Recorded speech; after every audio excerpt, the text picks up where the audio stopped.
Hello guys, ಎಲ್ಲರೂ ಹೇಗಿದ್ದೀರಾ? ಎಲ್ಲರೂ ಚೆನ್ನಾಗಿದ್ದೀರಾ ಅಂತ ಅಂದ್ಕೊಂಡಿದ್ದೇನೆ.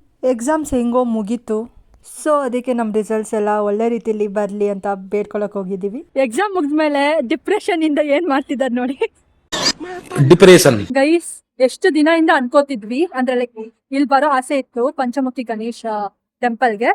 ಇವತ್ತು ಬಂದಿದ್ದೀವಿ, ತುಂಬಾ ಚೆನ್ನಾಗಿದೆ ದೇವಸ್ಥಾನ.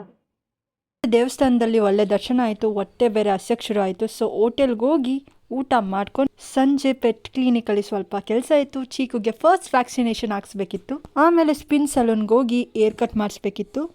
ಆ್ಯಕ್ಚುಲಿ ಈ ಸಲೂನ್ ಅಂತೂ ನಂಗೆ ತುಂಬ ಇಷ್ಟ, ಬಿಕಾಸ್ ತುಂಬ ಚೆನ್ನಾಗಿ ಏರ್ ಕಟ್ ಮಾಡ್ತಾರೆ. ಅಷ್ಟು ದಿನ ನಾನು ಒಬ್ಬಳೇ ಏರ್ ಕಟ್ ಮಾಡ್ಸೋಕೆ ಹೋಗ್ತಿದ್ದೆ, ಬಟ್ ಈ ಸಲ ನನ್ನ ಏರ್ ಕಟ್ ಜೊತೆಗೆ ನಮ್ಮ ಅಮ್ಮಂದು ಮತ್ತು ನಮ್ಮ ತಂಗಿದು ಏರ್ ಕಟ್ ಆಯಿತು. ತುಂಬ ಚೆನ್ನಾಗಿತ್ತು ಎಕ್ಸ್ಪೀರಿಯನ್ಸ್. ಏರ್ ಕಟ್ ಆಯಿತು. ಅಮ್ಮ ಫಸ್ಟ್ ಟೈಮ್ ಏರ್ ಕಟ್ ಮಾಡಿಸಿದ್ರೆ ಹೆಂಗೆ ಅನಿಸ್ತು?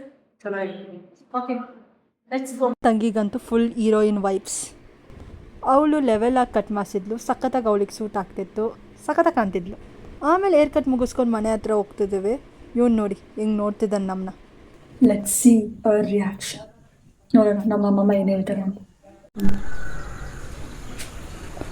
ನಿಮ್ಗೇನೋ ಒಂದು ಸರ್ಪ್ರೈಸ್ ತರಿಸ್ತೀನಿ. ಏನಪ್ಪ ಅದು? ಏನು ಗೊತ್ತಾ? ಬನ್ನಿ ತರಿಸ್ತೀನಿ ಗೈಸ್. ನಾನು ಒಂದು ಸರ್ಪ್ರೈಸ್ ತೋರಿಸ್ತೀನಿ ಅಂದಿದ್ದೆ ಅಮ್ಮಮ್ಮಂಗೆ. ಏನು ಗೊತ್ತಾ? ಏನು ಗೊತ್ತಾ? ಎಲ್ಲರಿ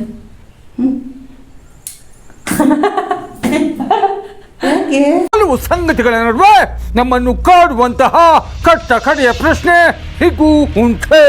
ಚೆನ್ನಾಗಿದ್ಯಾ? ಚೆನ್ನಾಗಿದೆ. ಅದು ಇನ್ನೊಂದ್ಸಲ ನಾನು ಮಾಡಿಸ್ಬೇಡ ಅಂತ ಹೇಳಿದ್ರು. ನಾನು ಏನಕ್ಕೆ ಮಾಡಿಸ್ದೆ ಅಂದರೆ ಅದೇನಾದ್ರು ಸ್ವಲ್ಪ ಸ್ಟೈಲ್ ಮಾಡೋಣ ಅಂತ. ಯಾಕಂದ್ರೆ ಓಕೆನಾ? ಇಷ್ಟ ಆಯ್ತಾ? ಚೆನ್ನಾಯ್ತಾ? ಆದ್ರೆ ಯಾವತ್ತೂ ಅಜ್ಜಿ ಹೇಳೋದೆಲ್ಲ ಕೇಳಬೇಕು. ಏನಕ್ಕೆ ಅಂದ್ರೆ ಉದ್ದ ಕೂಡಲೇ ಎಲ್ಲರಿಗೂ ಬರಲ್ಲ ಆಗ್ಬಿಟ್ಟು ನಮ್ಮ ಅಮ್ಮಮ್ಮ ಹೇಳಿದ್ರು ಅಲ್ವಾ. ನಾನು ಇನ್ನ ಉದ್ದ ಬೆಳೆಸ್ತೀನಿ, ಯಾಕಂದ್ರೆ ನಾನು ಚಿಕ್ಕವಳಿದ್ದಾಗ ಸ್ಟೈಲ್ ಮಾಡಿಲ್ಲ, ಅದಕ್ಕೆ ಈಗ ಮಾತಾಡ. ಖುಷಿ ಆಯ್ತಾ? ನಾವು ವ್ಲಾಗ್ ನಿಮ್ಗೆ ಇಷ್ಟ ಆದರೆ ಲೈಕ್, ಶೇರ್, ಸಬ್ಸ್ಕ್ರೈಬ್ ಮಾಡಿ. ಬಾಯ್ ಬಾಯ್.